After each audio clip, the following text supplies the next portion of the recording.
a loss of energy that is not recovered. So therefore, when we have a liquid going through a valve, the temperature changes will be very little, as we calculated for the expander, if you remember. So therefore, we can assume that the liquid will remain constant in temperature, but the entropy will increase, right? So this entropy increase is basically the losses of energy that the fluid is having because of this friction that the fitting is generating as a valve, right? So if we are in the liquid gas region, then we could have a liquid at its boiling point. So it's just a saturated liquid about to boil. So something that is used a lot in industry is at this point, when we have a liquid at its boiling point, the pressure can be decreased, okay?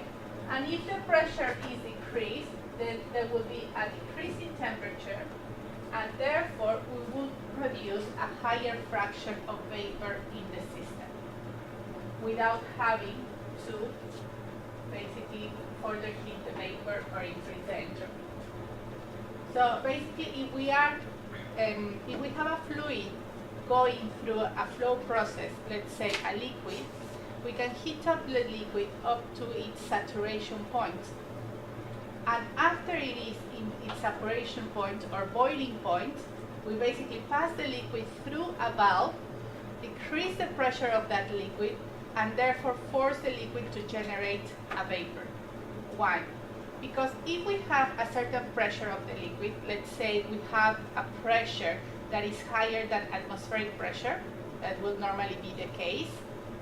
Okay, so atmospheric pressure would be 101.3 kilopascal. So if we have a liquid going at 200 kilopascals, we can have it at a temperature, let's say, of 150 degrees Celsius. And because of the high pressure, the liquid will not boil, right?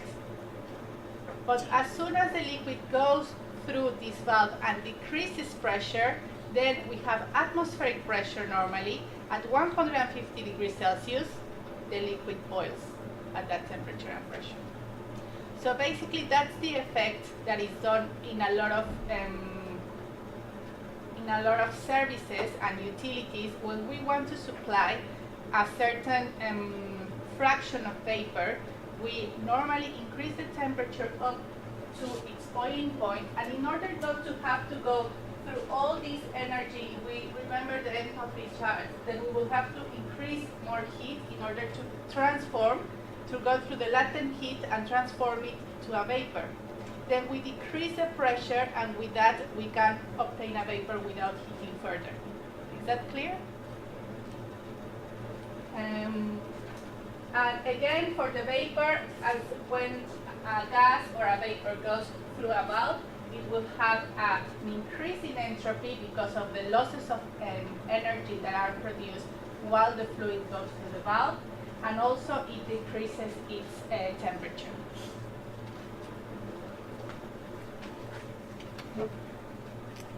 So basically here, that's in terms of entropy. But normally, as we say, a valve is a small unit operation, and therefore there's no heat transfer, and enthalpy is constant. So if we have a chart which is enthalpy against pressure, then a valve will essentially decrease the pressure at constant enthalpy. Okay? So we just have this generation. And here we can see again the effect of the liquid vapor region, the saturation region, where we have a liquid at its boiling point. As soon as we decrease the pressure, then we are over here. So if we were looking at the mass fraction of liquid vapor in the fluid, what would be the mass fraction of the liquid here? The fraction of liquid that you will have at the saturated region when liquid is at its boiling point. 100% will be liquid. And then if we decrease the pressure, what will be the percentage of the liquid? It will drop, okay? So it will depend on where we understanding the pressure region and then calculate how much of percentage will be liquid and vapor. Right?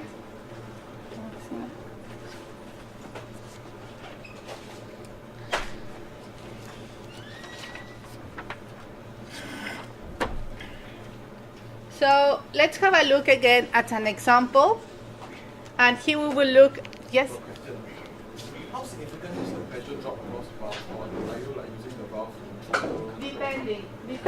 Depending what type of valve you use. So there are different types of valves. If the fluid is just going through a control valve that you want to change, that the pressure difference won't be as significant. Will depend on the fitting and the losses that are produced by that fitting. What will be the delta P, basically.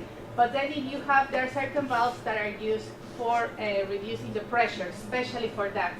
And in that size, then the pressure drop can be significant.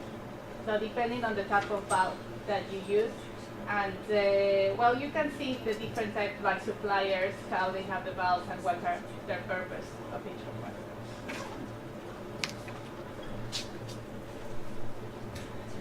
Any other questions? Right, so let's have a look. This is for the second part. Where are the handouts for the second part? But we're still in the handout of last time.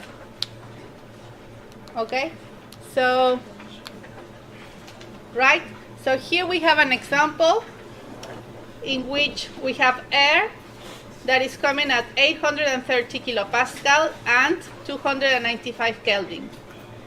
And this is expanded through a valve to 101.3 kilopascal. So basically it's expanded at atmospheric pressure.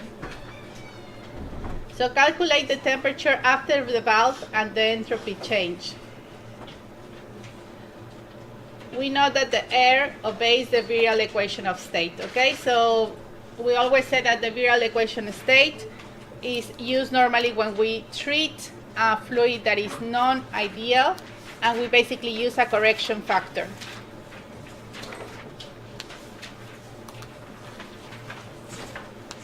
So we need to calculate two things. First, the temperature after the valve and the entropy change for a gas. We are given the heat capacity of the air and basically the factors used for the virial equation of state. So it's just employing the same equations that we have seen for the different equipment so far, but looking at the assumptions that will particularly be suitable for this type of equipment, such as the valve. So for a valve, we have stated that the changes in enthalpy will be equal to 0. There's no heat transfer during the valve. And we use, therefore, the same equation that we have for enthalpy, okay? Considering the changes of temperature, the effect of changes of temperature in enthalpy, and the effect of changes in pressure, because we're dealing with a gas.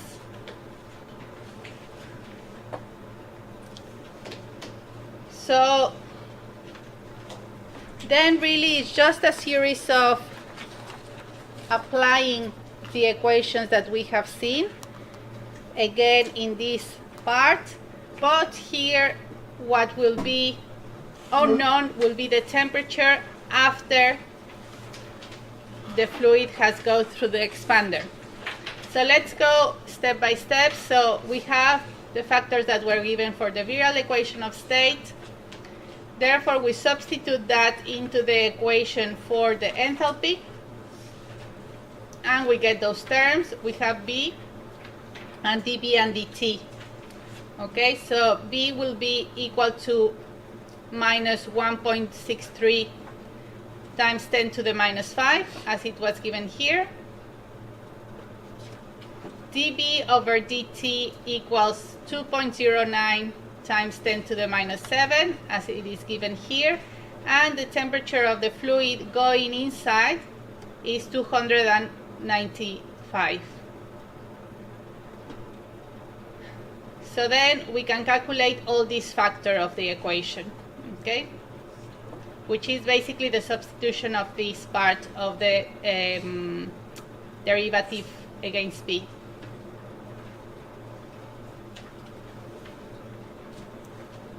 So we substitute the values into the equation for delta H, and then we basically have the Cp dt, and then integrate from the inlet temperature up to the temperature that we want to find, and minus, we take out this constant from the integration, and we leave it in here, and we integrate dP from the inlet pressure to the outlet pressure. Then after solving the integration, we end up with this equation, and we basically take out the temperature from this equation and get the temperature of 293.1 kelvins. So this will be the temperature at the outlet of the expander. Once we have the temperature at the outlet of the expander, we can calculate the entropy change of the fluid going through the expander. So here we know already we use again the equation that we saw for entropy changes, and we know now the temperature. So we basically state the initial temperature and the temperature at the outlet, integrate against temperature and against pressure. Again, we substitute all these values because we have them, and we get the entropy changes for the system. So I would suggest that you then go and do this manually by yourself as well, so you are sure you can go through a lot of the steps. If you see here, the equations, basically we are just repeating the equations that we have seen since our second or first lecture, looking at properties of fluids. We just have to know which assumptions are applicable for the system, and after that is just doing a lot of algebraic methodology to resolve the equation and be sure that you don't have any errors that can come out throughout this working. Right, so this is already solved, and let's have a look at another example. So now in here we have water at its boiling point at 1000 kilopascals and 453 Kelvin. It goes through a valve, and then we decrease the pressure of the fluid. And we want to know what is the fraction of vapor after the valve. So we know that liquid at its boiling point is called saturated liquid, and vapor at its boiling point saturated vapor. So basically we are in the chart just at the saturated liquid will be here, and saturated vapor will be at this point of the chart. Okay? So to solve this example, and especially because we only want to know the fraction of vapor after the valve, in terms of a water system, there are a lot of tables that give us at different pressures what is the enthalpy for a saturated liquid and a saturated vapor. So normally there are very thick manuals that tell us all the properties that have been calculated previously. Sometimes you can find as well nowadays softwares where you input the conditions and it will give you the enthalpy for the water conditions that you want. So in here from steam tables, then we obtain the enthalpy of the saturated liquid at 453 Kelvin and 1000 kilopascal. And then we obtain the enthalpy of the system of the saturated liquid at 101.3 kilopascals and 373 Kelvin. So in this case, the temperature change because we're decreasing the pressure, and therefore the boiling point will be lower.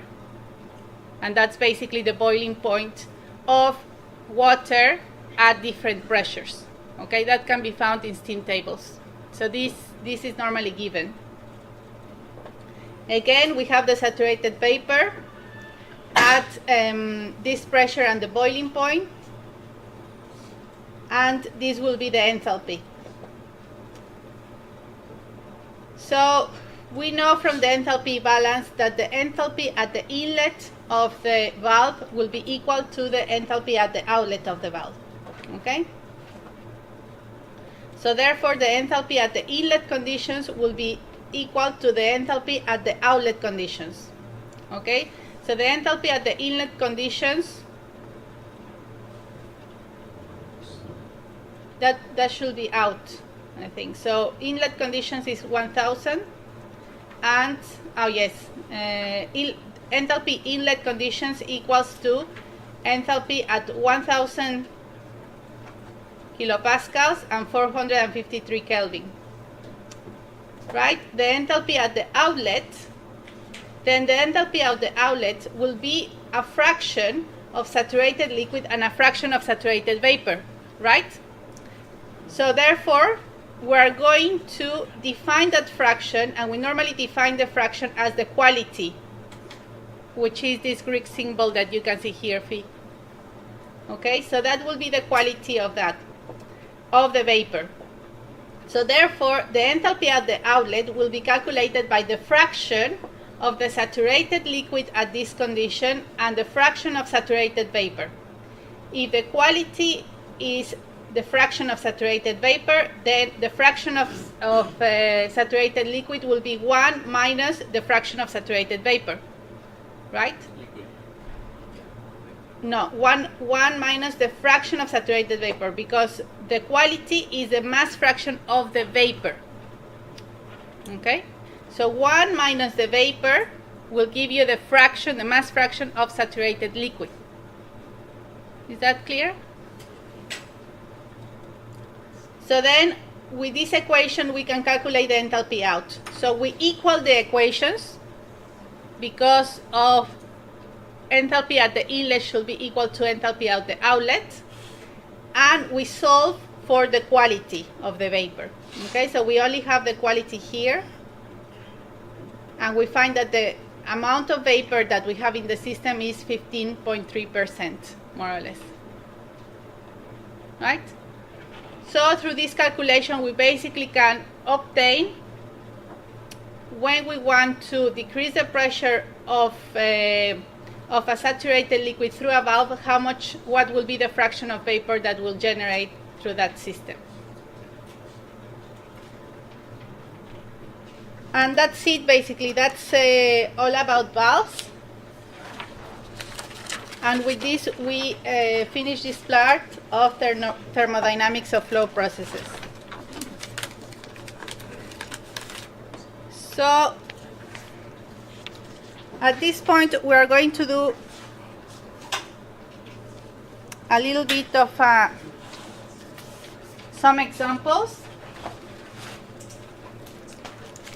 Right? So, I want you to work in pairs, please. So 2 people together, right? And you have to select between the two one number from 1 to 14. And I'll give you one example.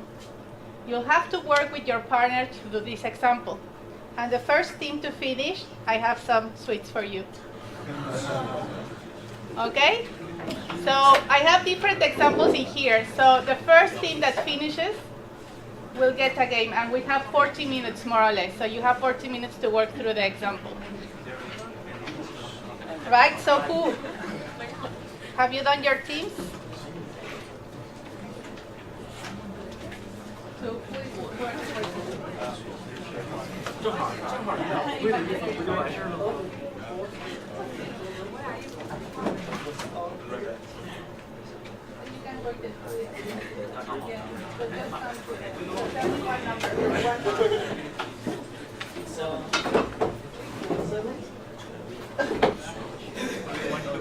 Okay, don't turn it up, please, until I give to everybody.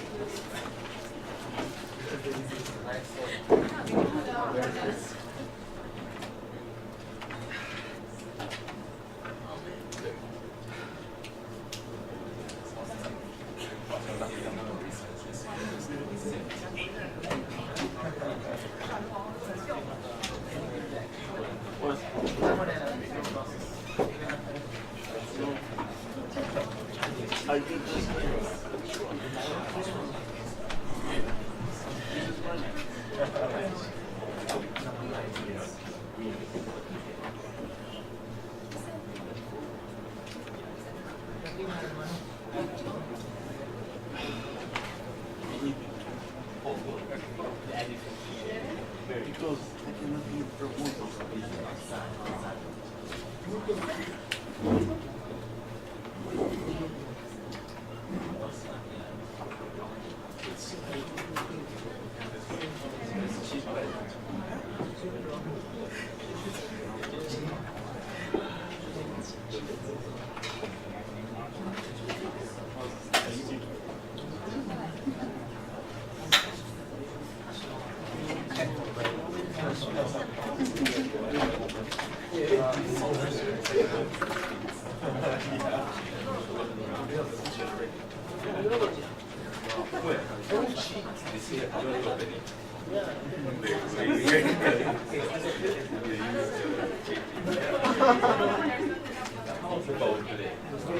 Shortcut is always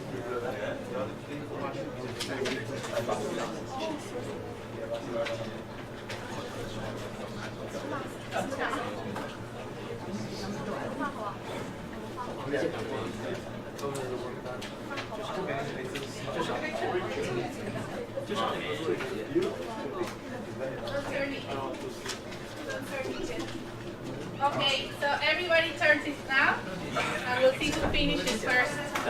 You'll need to come in the front and explain what you did, and then you'll get your reward.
Which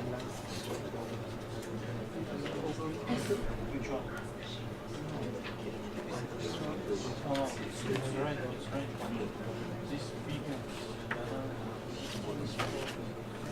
Yeah, big one.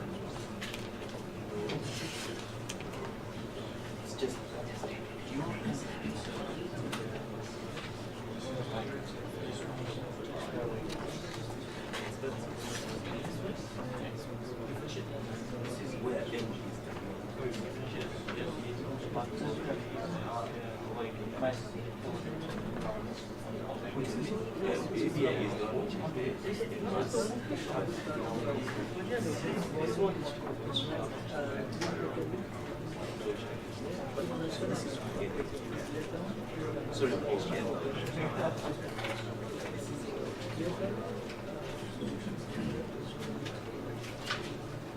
you're right, actually, right. It's ME. Let me check.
This thing, this here, gets out this liquid, this is additional, this is sugar. That is entropy. That is second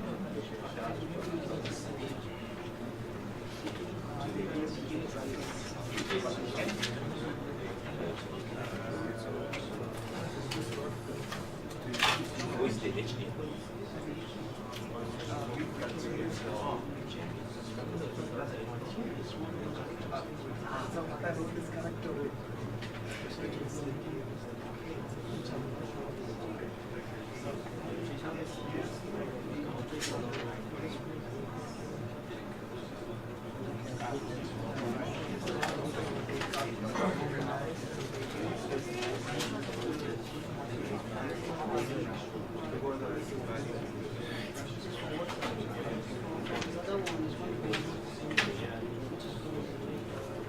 now it's going to be 1.3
Okay, no winner yet, so. But good trial, good trial.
Okay, we have a winner here. You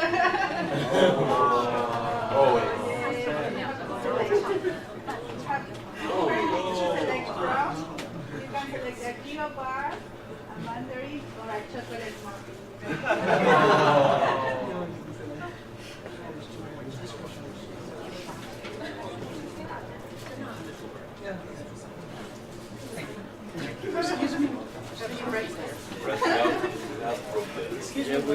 Okay.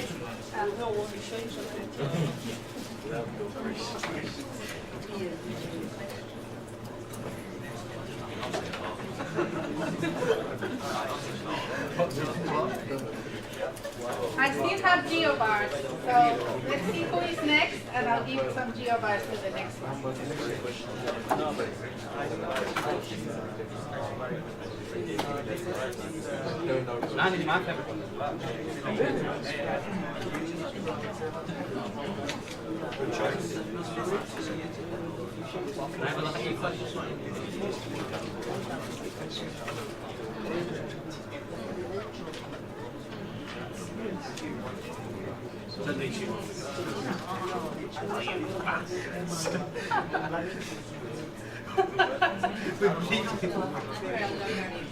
Sorry. But yeah, in terms of your project, I'll speak to my guy who's dressing up you out, but I don't know what it's going to say. So they had a bit of bubble. It was just so reliable, and that's what I like about pen specking. But it was just, within about a month, he replied to me. I'm like, I don't realise, like, I'm a bit fishy to do my project. You are replying, like, I'm fucked. So I'll try to recommend him to you, but, like, obviously, so it might take like 2 months to reply to me. So just looking stupid. You could always just ring up the office and find out what you've got off the like, in Newcastle, that's what they're doing.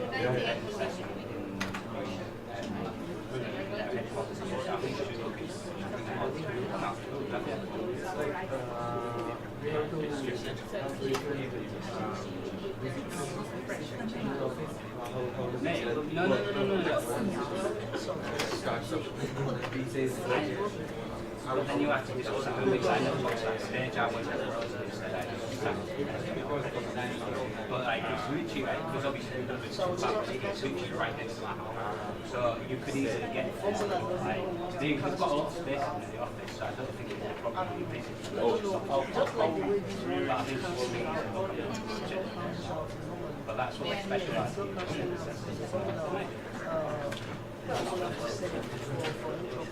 try and get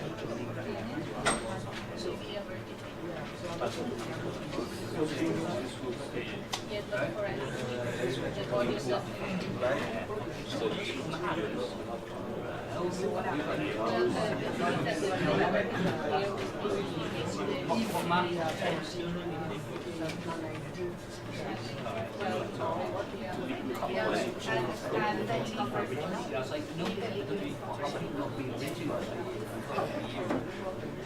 So then, it means that you have this part. Yeah, you have this part.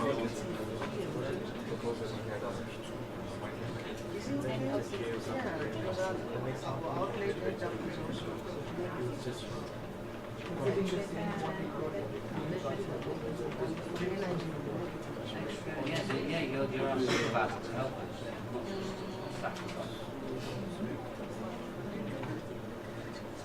Yes,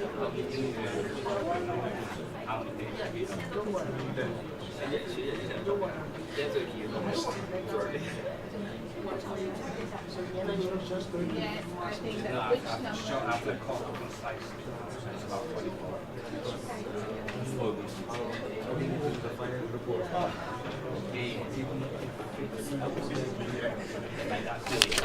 Which number is it?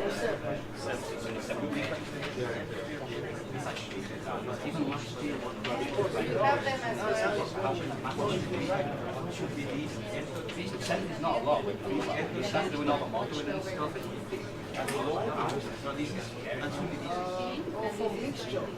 Where did you get those references from?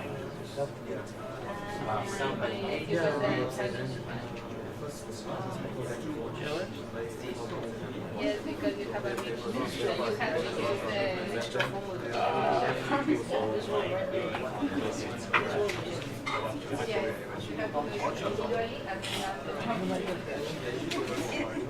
Seven is not like why did you do 7?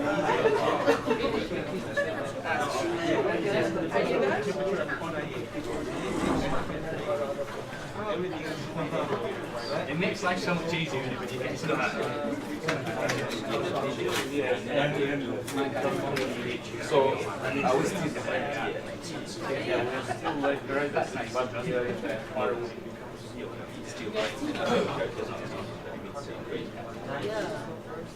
You started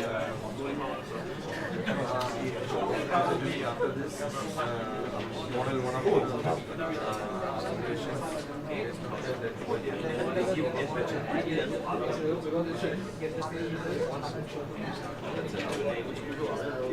oh, did he pick your top in soil? No, that's why.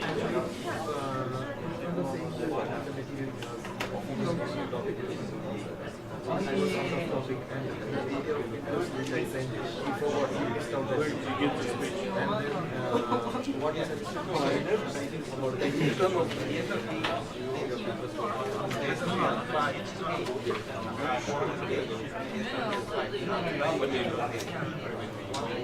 In addition to finding residuals, I need to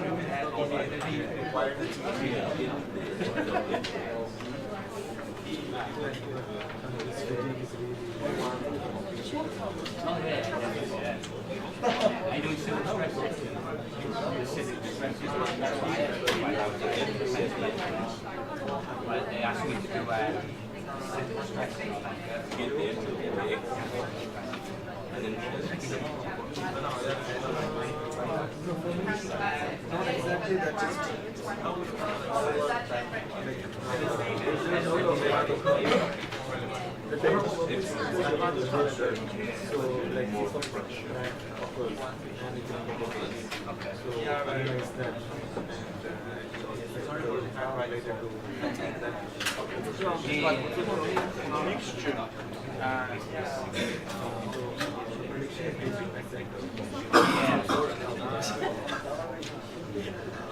then when you actually start doing one, No, here I can. What do you? I kind of want to get the system.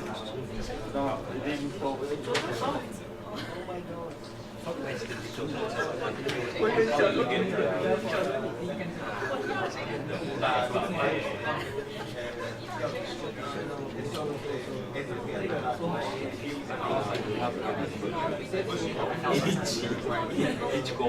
we just should get back to it first. I wish it was Have we got 3 crossways? Is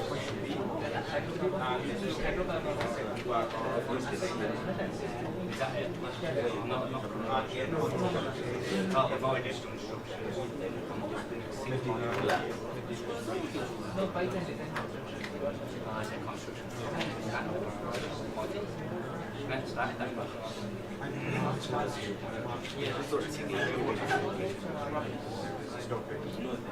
stop it and then This is stupid. Embedded.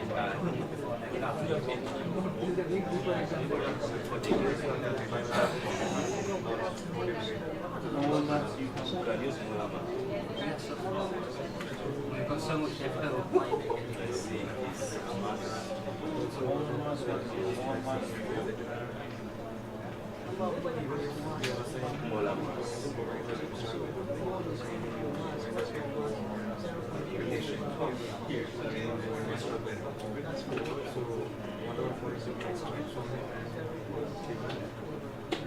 He hasn't got a clue about that model.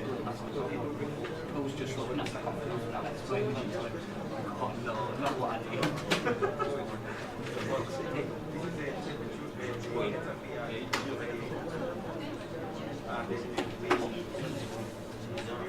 But 76, that's a good thing. 44.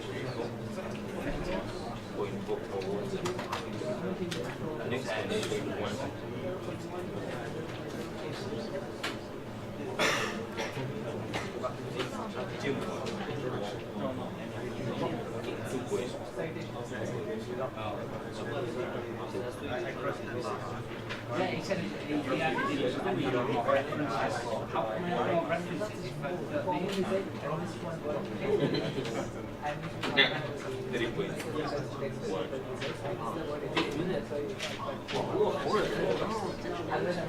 Just because you missed the word. That's so correct.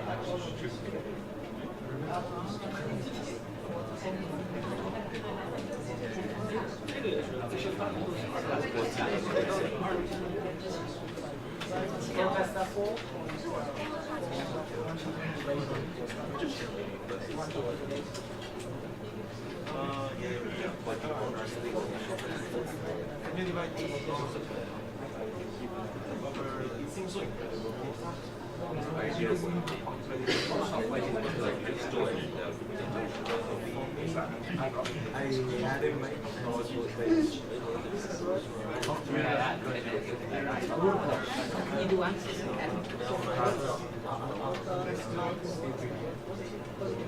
Okay, yes, we have another reader here.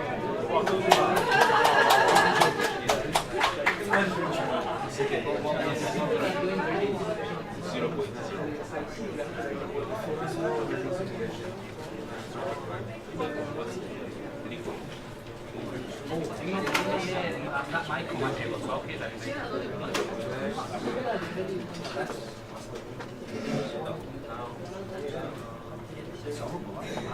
Okay, we have 5 minutes remaining and I still have 2 GeoBarso. I'm glad it's you. Carlo. Man's in there. So I just need to do it. And to be fair, like, somebody's already given me the data sets and stuff, so I just literally have to. What do you mean? Like they said, if you want, you can just take credit for it. But that's nice.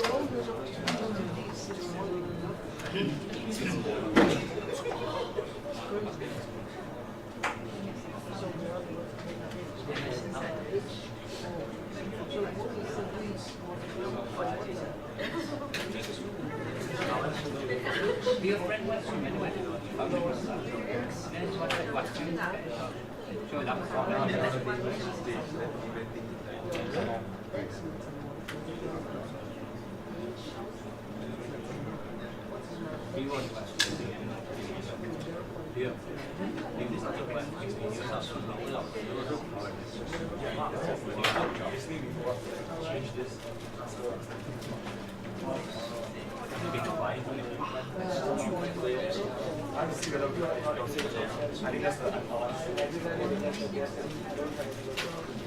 I applied for internship. How did you get one? Even I applied for internship. For internship also they are expecting that I should have previous experience. Yeah, it's the same in England. It's crazy. I think the we lost like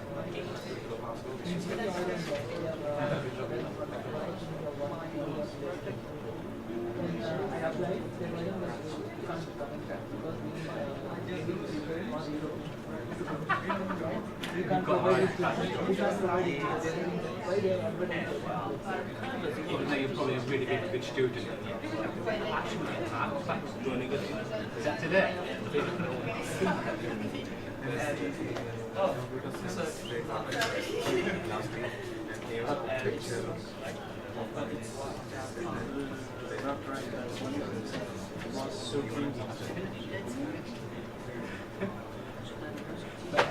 So do we get it back today?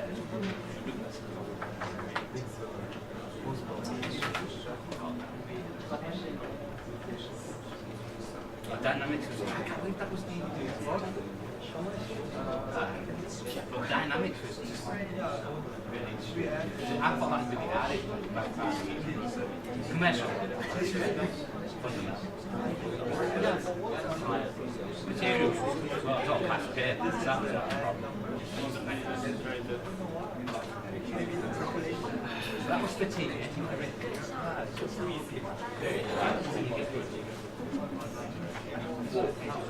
for non-ideal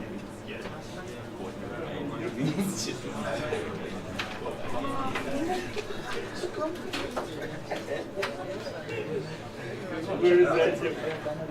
Where is that? You can find the other thing. And there also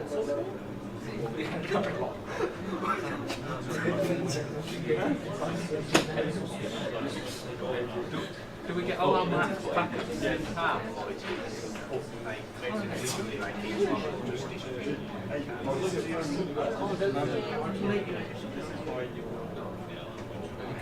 You saw it as one. So perhaps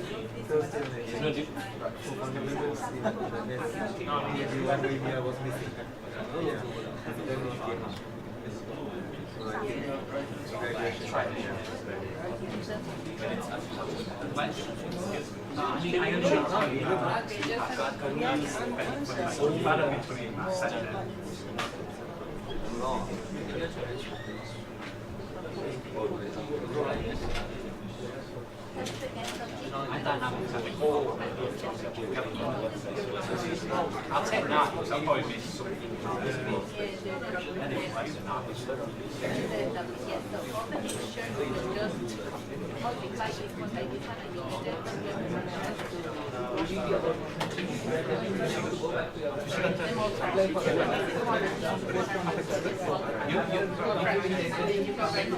You're getting rejected by companies and then you're applying to CT. How is that possible?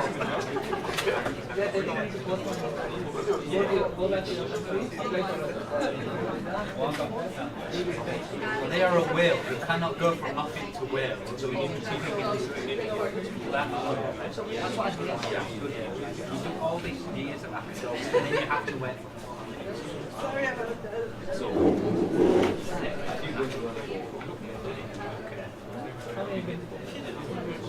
and in terms of pipeline, well, in terms of petroleum,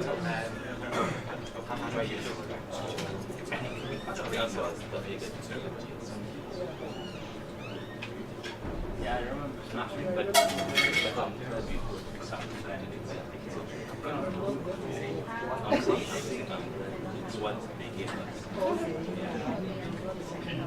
it's all been on shore. I was on shore. That's the problem.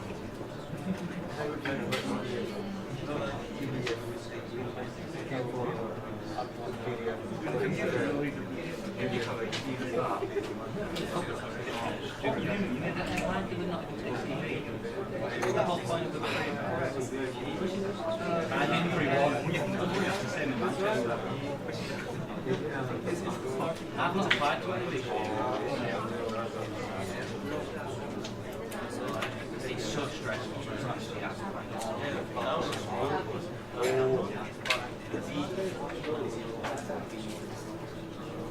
like mathematics, all the problems for them. Like in 200 words to explain why you want to learn and 300 words to explain what you are doing into a company. Actually, I've got one job. But the problem with that is, Yeah, we've done some mistakes. that's sort of the issue. The fact that you're based in Hull and you're based in the two places I know, Spanish is kind of, I've spent too much time on the second but yeah, that can go Ideal justice. yeah, we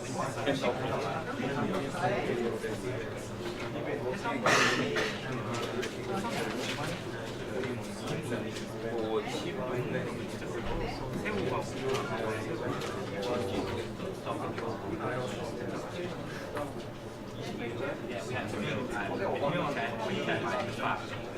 back supposed to be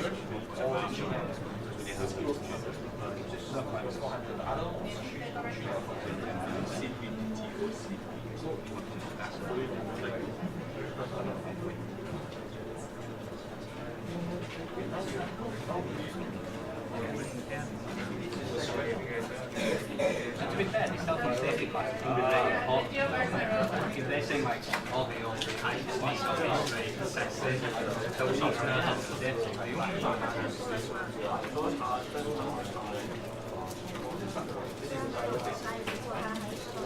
What type of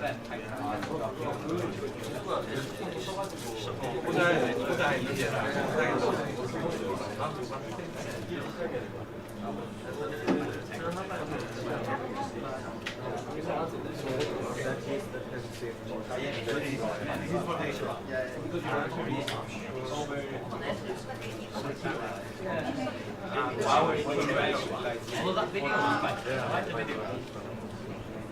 I was surprised by that video. It was really old one. Okay, everything is over. I'm sorry. We need to keep up. So we'll have 5 minutes break and we'll continue with the rest of the session.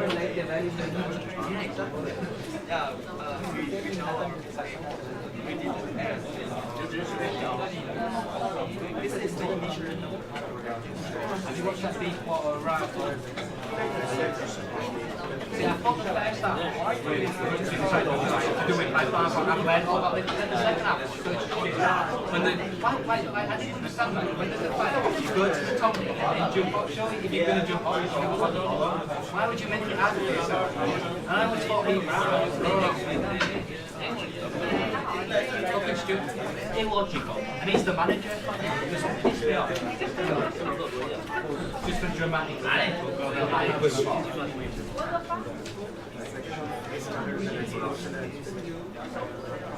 Yeah, just all now. Just so dramatic. For the first time.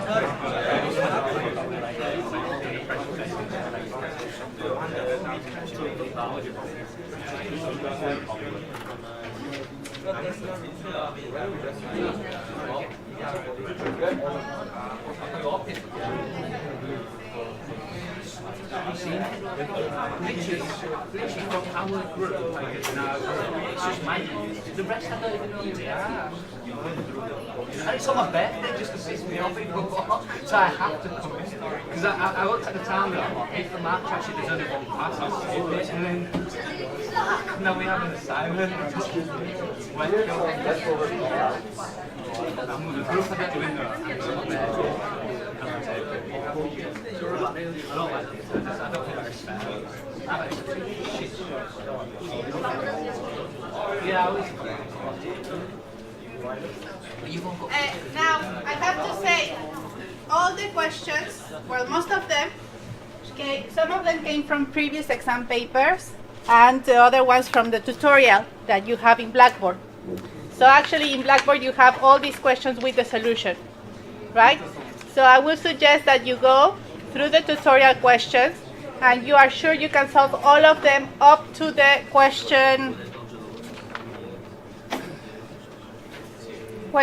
13, which is everything we have covered, right? So if all of you have solved one of them, if you all get together, perhaps you'll be able to do the tutorial very fast.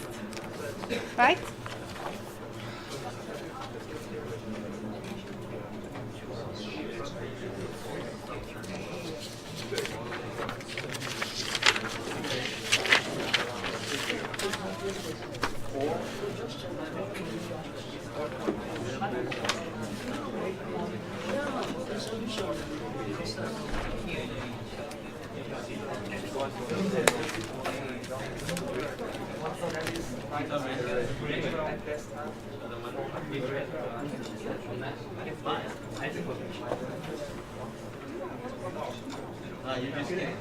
I want you to check it.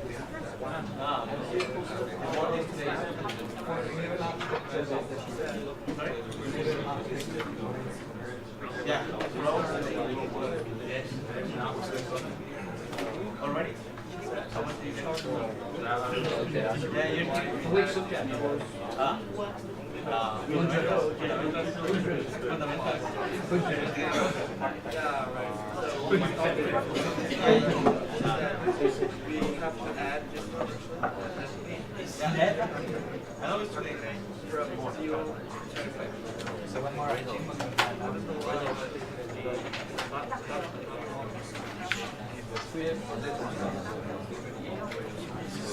Come on, we go.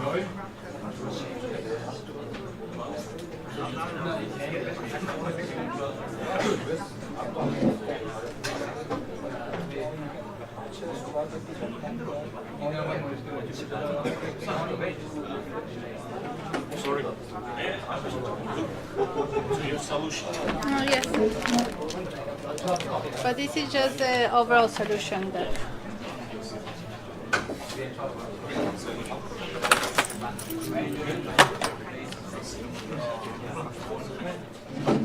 So I can get the solution for the question. The solutions are over there.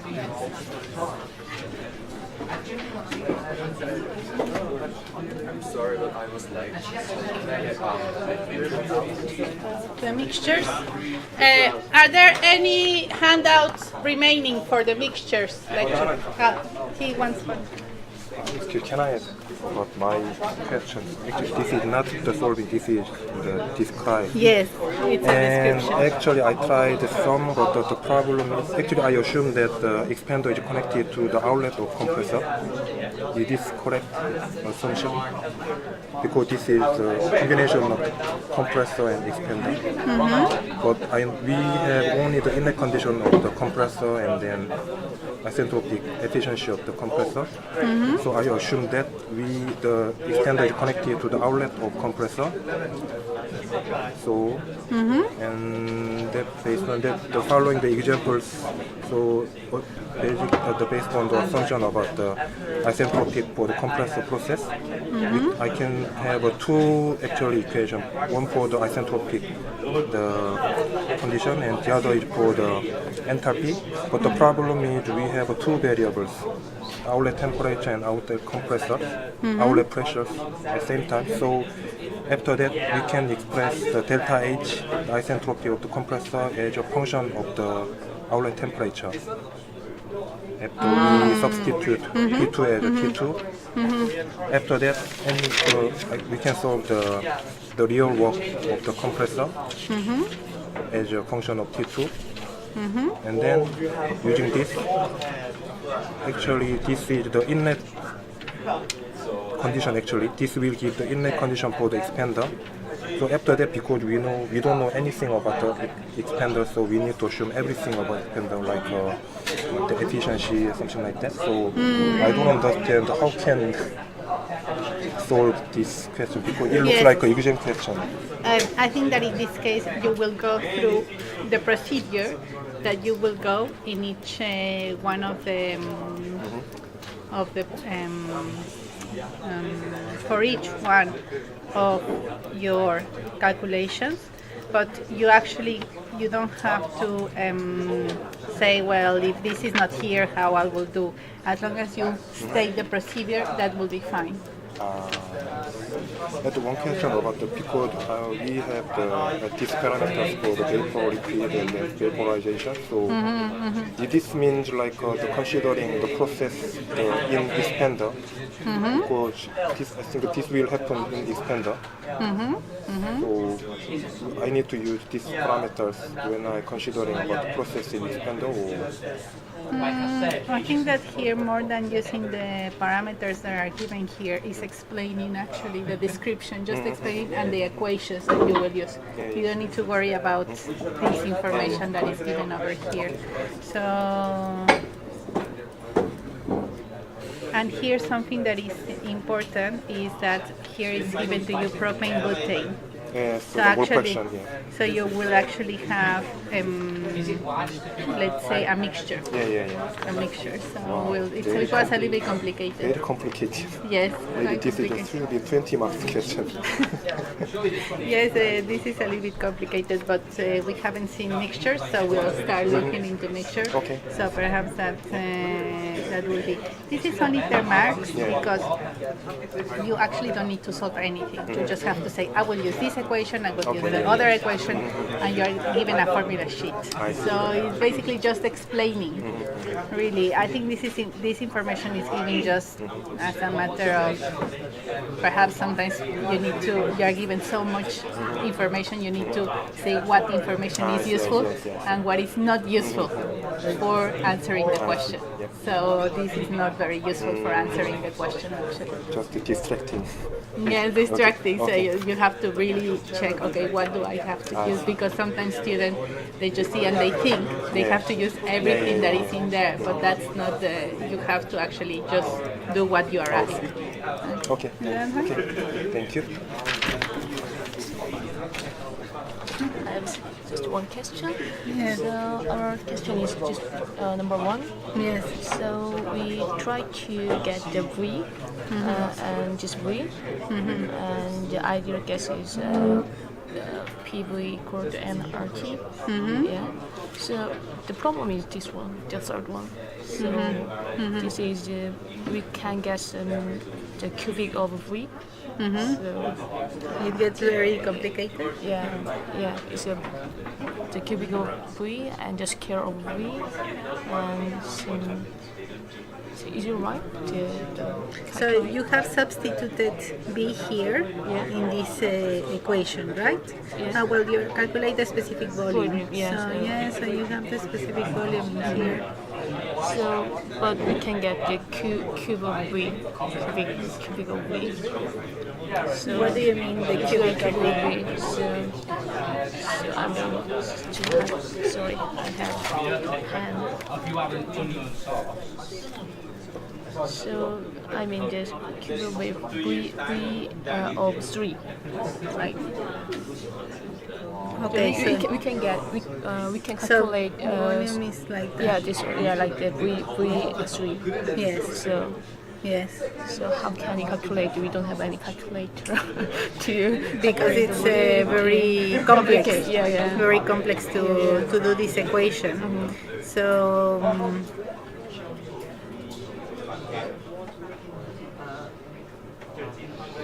Okay, so V here is very simple, but here it's a little bit more complex in this. So yes, it will require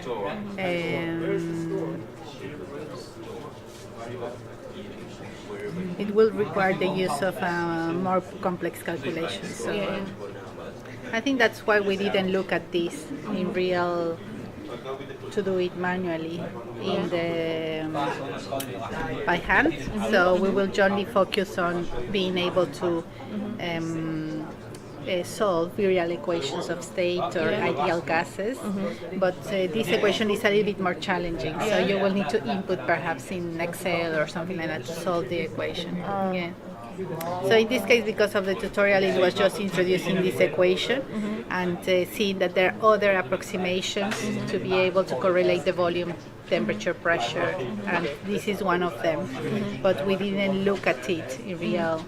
We didn't solve any problems, so this was a little bit challenging. Yeah, question is the specific volume of the kinds of the equations or 3 equations, like 3 methods. So we have to get Yes, each of three methods. So Yes. anyway, answer is So comment on the difference between the values predicted for each of the three methods. So each of the three methods will take a correlation, and in order to fix the non-ideality of the gas, let's say.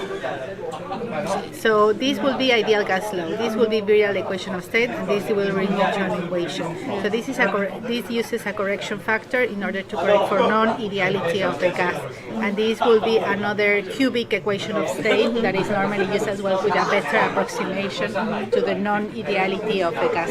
So that will be the difference between one and the other. So is it So okay this is with ideal gas, and this is non-ideal gas, and this is cubic equation for non-ideal gas. do you have an answer for this question? This is a tutorial. Yes. I don't have the answer of that question, but I can provide it. I'll provide it. Okay, Yeah, so you can have it. Okay, thank you. Okay.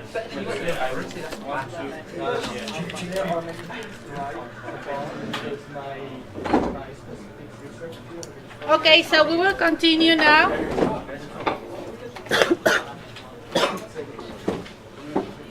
And we will now start looking at mixtures, okay? So far, all the calculations we have done, well, I think some of you in the tutorial, you already had mixtures in your problem, but bad luck.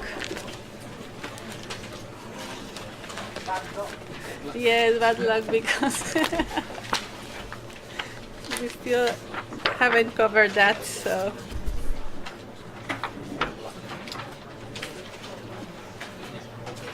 So we discussed a little bit about mixtures when we were looking at the thermodynamic properties of a fluid.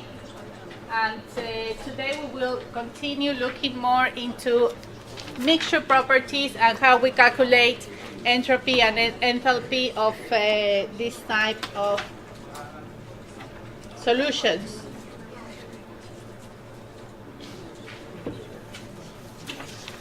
So, I mean, most of the fluids, the hydrocarbon fluids that you will be perhaps handling in the future, will contain a mixture of different compounds.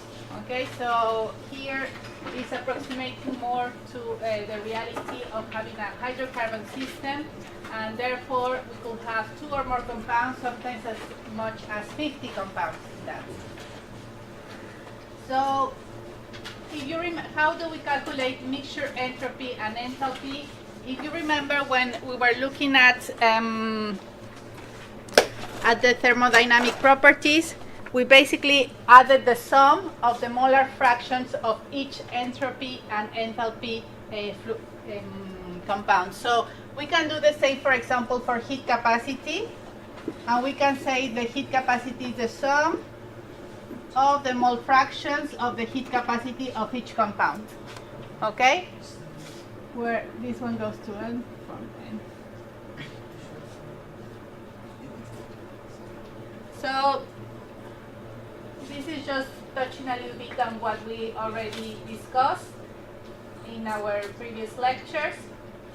And basically we can have all the flow processes that we have already seen: compressors, turbines, heat exchangers, or valves, and we can have a mixture going through these processes. So we should be able to calculate as well the heat loads or the work done before and after going through these flow processes when dealing with a mixture. So right now we have looked at the equations, and really this part looks at mixtures in about 2 hours. Okay? In order to really look deeply into the calculations that entail mixture, we basically will need a whole thermodynamics course and going deeply in all of the concepts. So we're not going to focus on looking at how the derivations are obtained, but just looking at some concepts of the equations that are important when we employ them. So normally we can treat the calculation of the sum of the individual properties of the solution, of the compounds that make the solutions when we treat an ideal mixture. Okay, and if you remember, we already defined an ideal mixture in the previous lecture. But now we're going to define an ideal mixture depending on the hydrocarbons.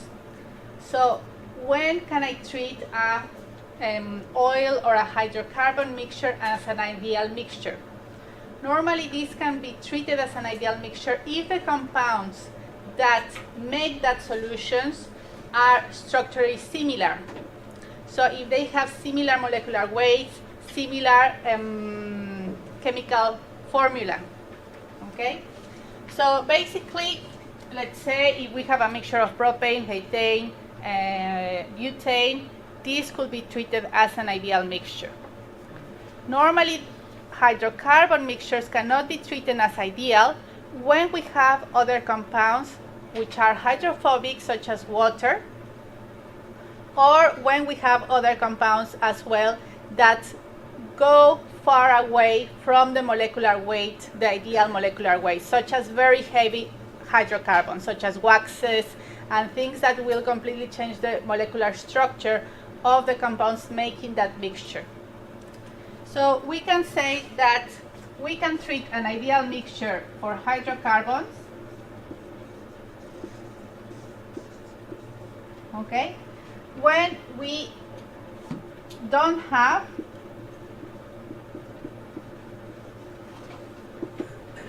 very light and heavy compounds mixed together.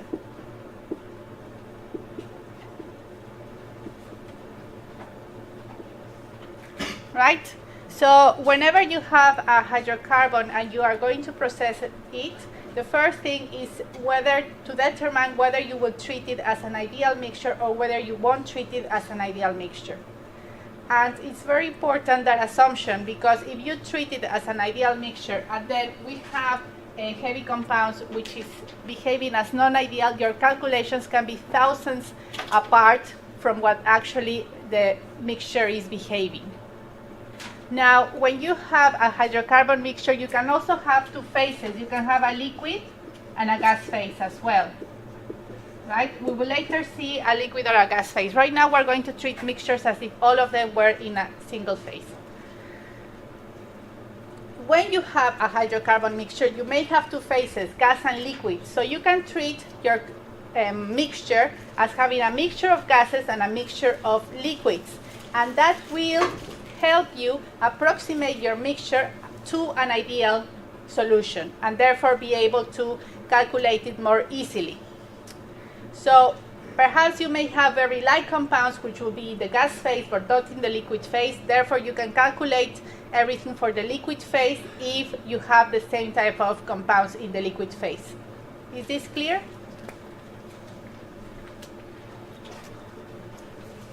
So in this case, for most of those cases, when we don't have an ideal mixture, so let's say we have very light and heavy compounds mixed together, we normally use always correction factors.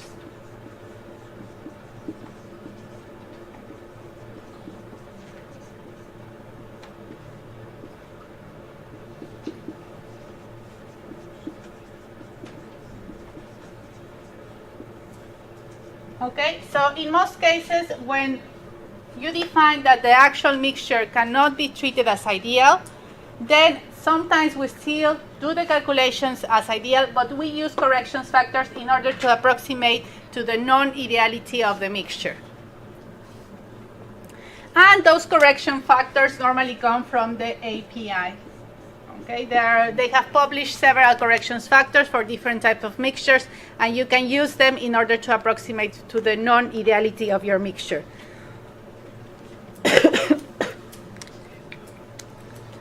So here, if we give examples of an ideal mixture, we can have, for example, toluene benzene, that will be an ideal mixture. Why? Because both of them have aromatic compounds in the structure. So therefore they have similar chemical structure, and they can be treated as an ideal mixture. But as soon as we have water into the system, water, toluene, or we have, for example, methanol, this type of mixture cannot be treated as an ideal mixture. Okay?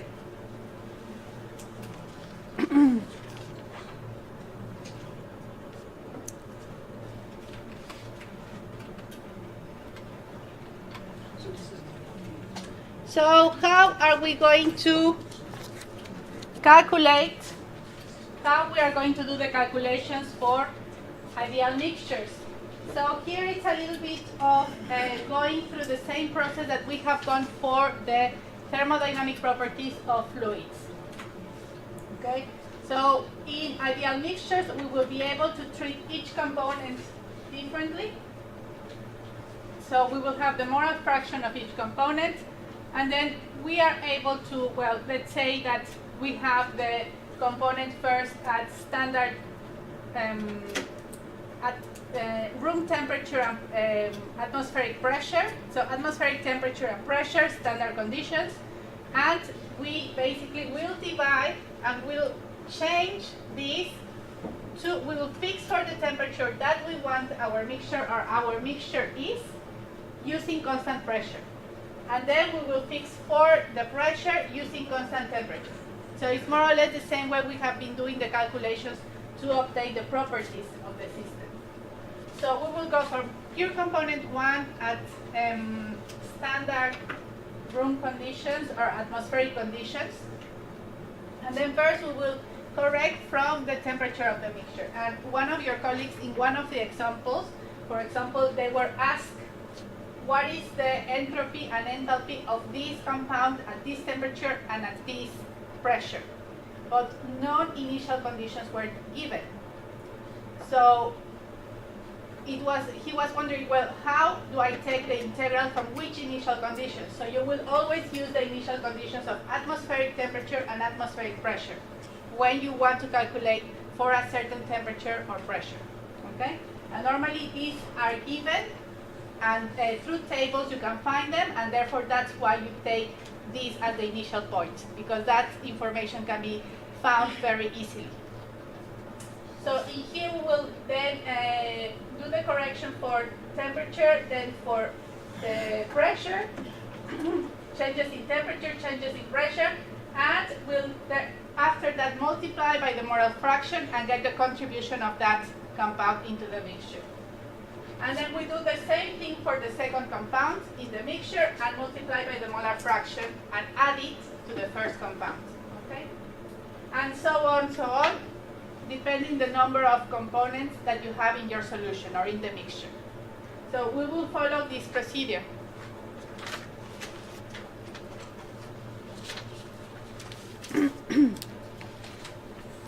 Now, this procedure is true for enthalpy and entropy. For enthalpy, okay?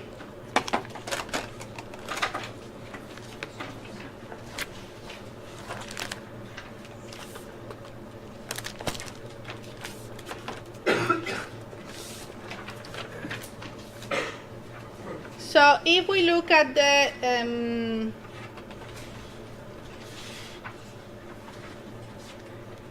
equations that we were seeing on the first part of the lectures, we look at the enthalpy as, what was the equation?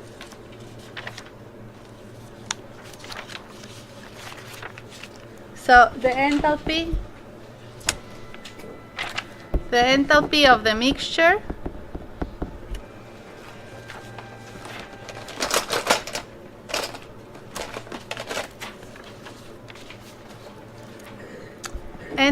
the mixture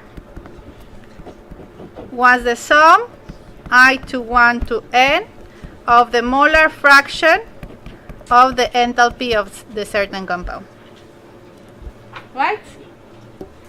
Then we have for entropy of the mixture, the sum of 1 to n xi si to t plus r of xi, okay, which was the molar fraction, and that was for a liquid, okay. So here we basically have the procedure that we saw in the diagram, but here we can see this part coming in the equation, okay.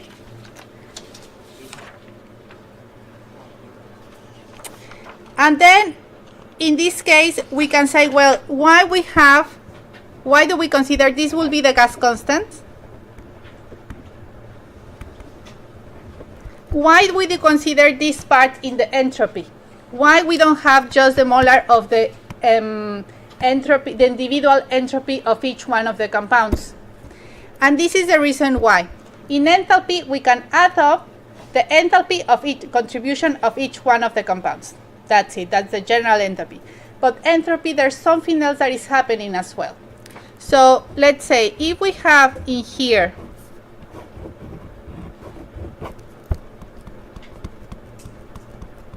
compound 1, and then we have the second compound, okay? And then we are going to mix the two together. Therefore, I'm going to get a vessel, and most of them I should have used another color,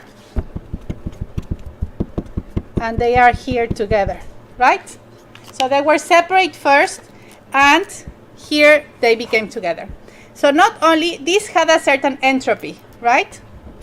And that one had a central entropy by itself. So when you put them together, they add up the entropy of each one. But also, because we are mixing, we are increasing the entropy of the whole system, okay? We are making the system, if we look them as molecules, the molecules have more place to move on, and therefore, as we mixed, we have an increase in entropy as well, just because of the mixture happening, okay? So a mixture is a more chaotic process than having two molecules individually separated together. So not only the entropy of each one of the compounds adds up, but also we have to add the entropy of the mixture by itself. And this will be the entropy of the mixture.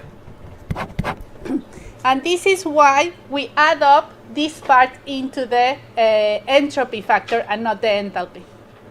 Okay? So the enthalpy will only be adding up the enthalpy of each one together, but the entropy will not only be the contribution of each one of them, but will also be the contribution of the fact that we are mixing the solution as well. And this is where this factor comes in. Okay? So normally this factor is expressed as negative in certain occasions, because this fraction will give you, I think natural logarithm of a fraction will give you a negative number. So in order to convert it to positive, it will be expressed as a negative value as well. So if we look in the next, then we have negative value because of the fraction effect. And this comes from I mean, if you take out the Smith and thermodynamic, you can see the whole workout of this equation in page 393. Okay, so if you are curious about that, but really we're not going to go through the whole working out. So what you should remember in here is that this will be the general equation for the entropy of a mixture and the general equation for the enthalpy of a mixture. And then if you were to solve the equations of mixture, you will be given this type of equation, so you will only need to know how you use them in your system. Okay? And in here, in these equations, there are two terms that appear now in the equations. The first term that appear is the fugacity coefficient and the activity coefficient. Okay? So the fugacity coefficient is given by this, and the activity coefficient by the gamma. I.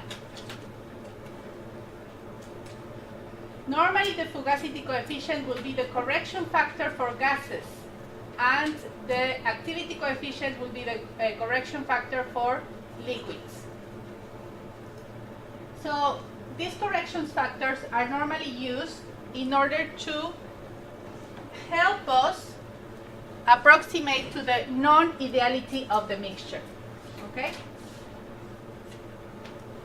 So normally in ideal mixtures, the fugacity coefficient and the activity coefficient will be equal to 1. And then if we take the fugacity coefficient equal to 1 in here and activity coefficient equal to 1 in here, what happened to that part of the equation? If the activity and the fugacity coefficients are equal to 1. So natural logarithm of 1, 0. So they cancel out. Okay? So for ideal mixtures, these will be cancelled out, and therefore we'll end up with the mixture, the entropy of the mixture will be equal to the individual entropies plus the entropy of the whole mixture. The equation that we saw previously for ideal mixtures.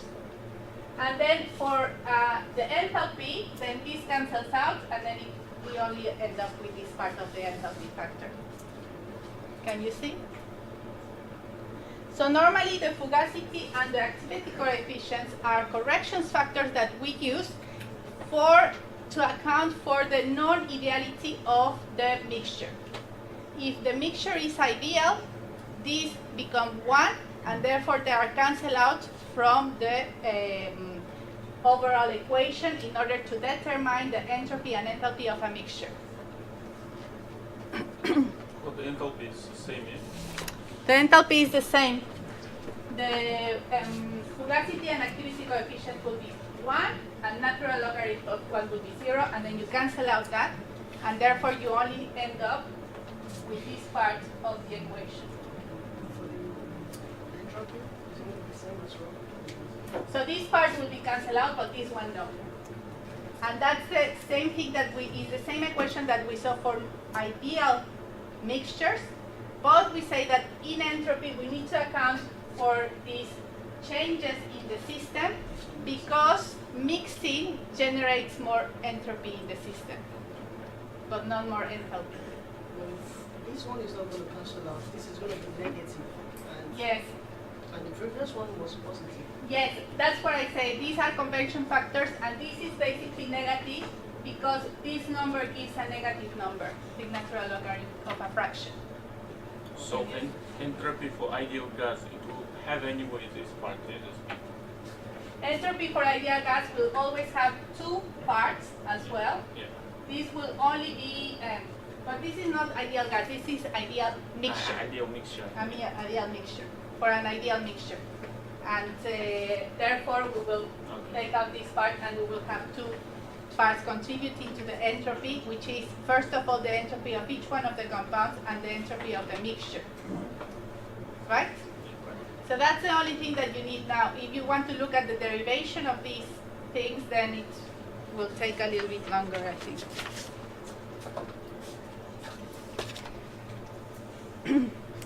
So then, these are the general equations that we use in order to obtain these parts.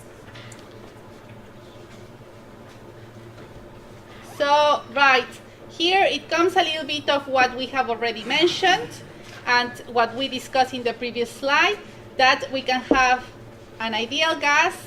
We have already said that the ideal gas are either a large distance apart, so no interaction forces between them, and the enthalpy depends only in the temperature. In an ideal solutions, the atoms and molecules are close together and the magnitude of the interaction forces between them is the same.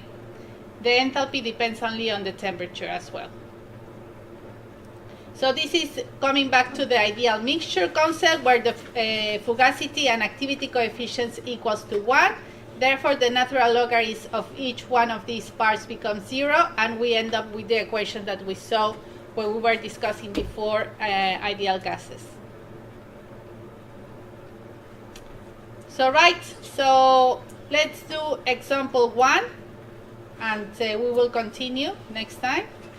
So let's see, now is calculate the entropy and enthalpy of a gas mixture containing propane and propene at 400 kelvins and 101.3 kilopascal.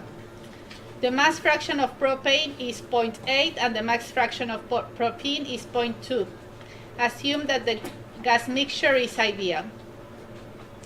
Okay, so we will basically use the equations that we have seen for enthalpy, individual enthalpy times the molar fraction, and for the entropy. And after we have that, we'll need to do the equation.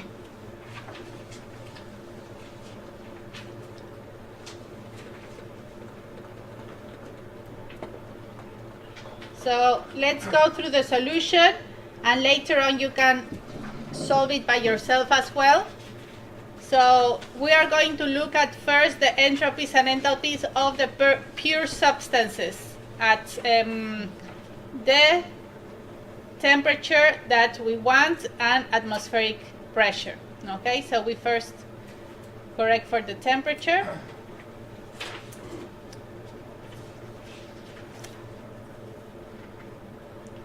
So therefore the temperature of the entropy at atmospheric pressure is the entropy, well, this will be obviously a gas, so we will need to go for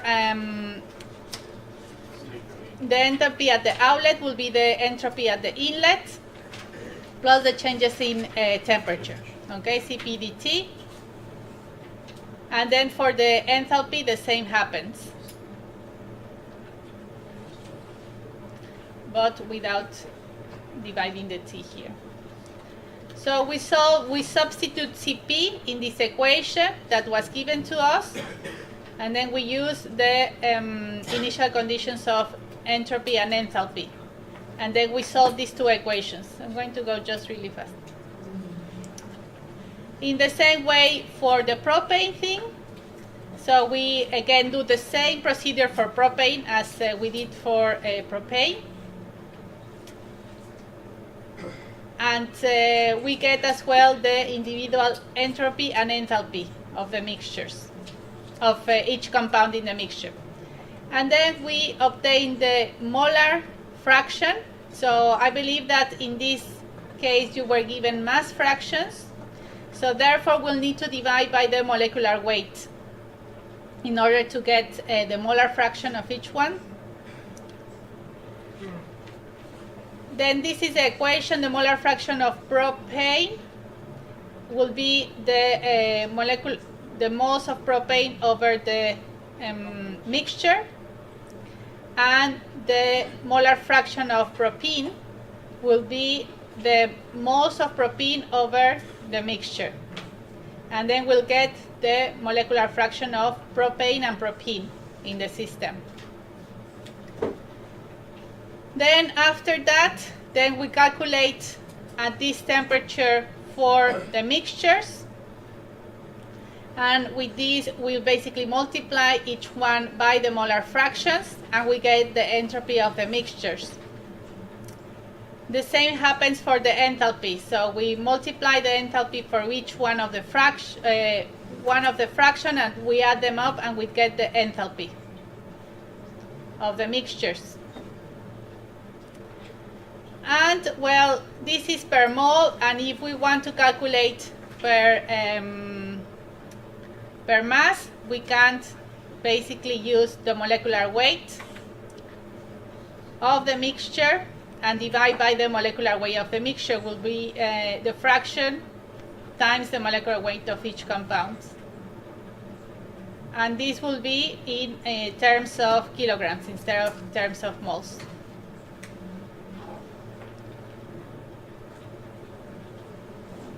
Okay, so I think I'll stop there for now. Please go through this yourself and see how it goes.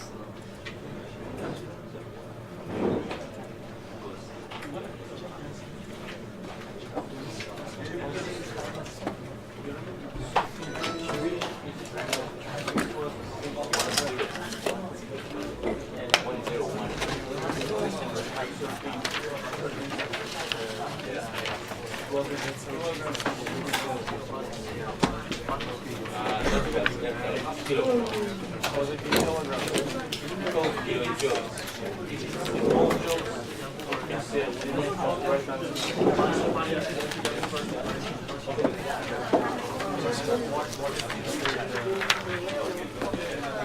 Sorry, just want to go through the example. Like, we managed to get the first part of it, the ideal gas.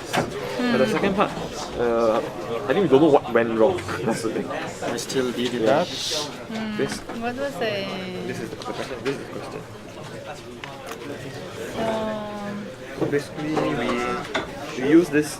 This is the viral equation. Right? viral equation, yeah. So we tried to manipulate it in such a way with it. So yeah. V equals this. I don't know. I don't think it's the calculation. Conceptually, I don't know whether it's an error. We did it twice and we came to this.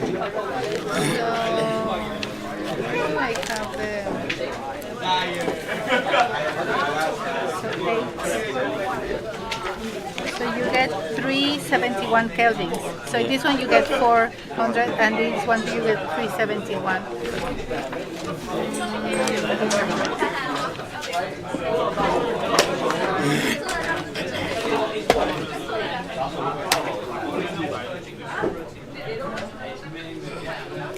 So let me see. So you do this TDB.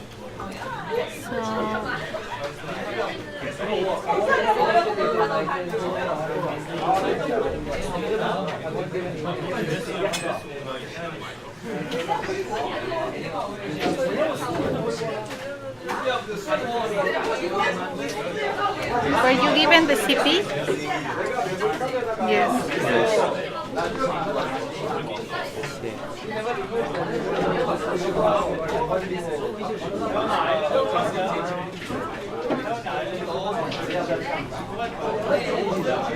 Are you using it on a molar basis?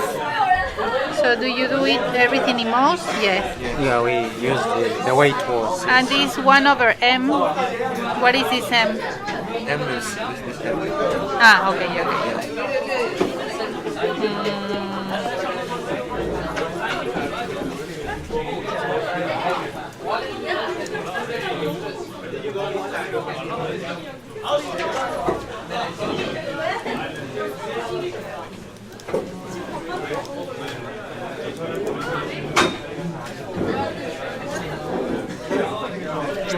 Yes, it doesn't look wrong.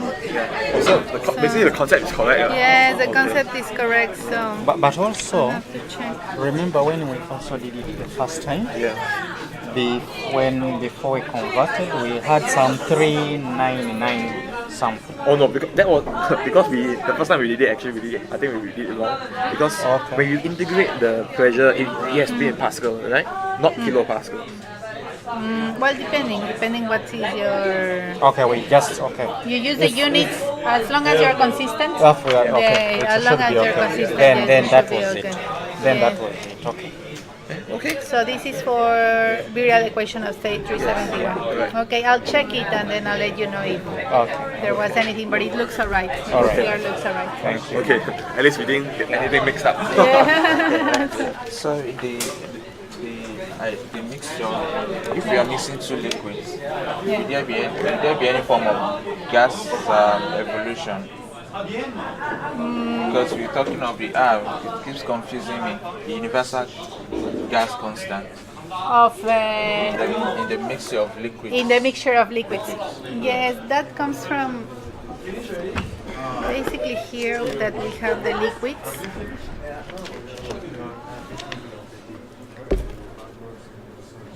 Okay, here it comes off for the gas, and then there are the natural logarithm of P. The thing is that why do we take this into account in the liquid?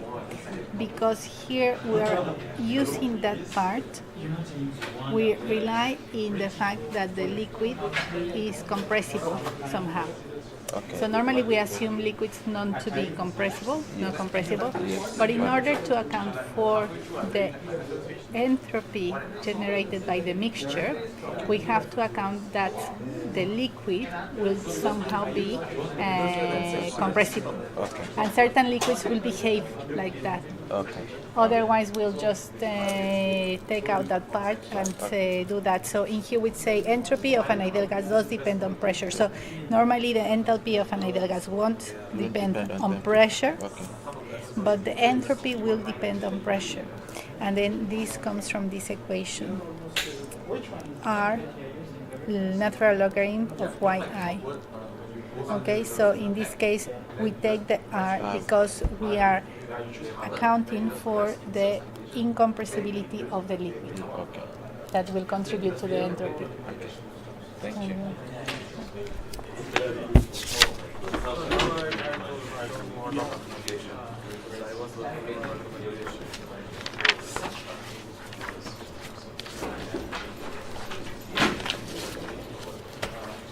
It's also arranged in order that it appears in such a way. It depends on what stuff. Sometimes I want the way they are for how then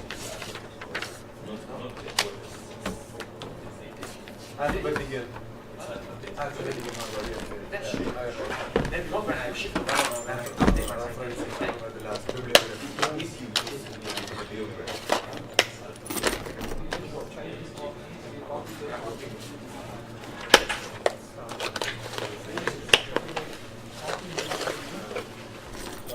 thank goodness you're doing it, so.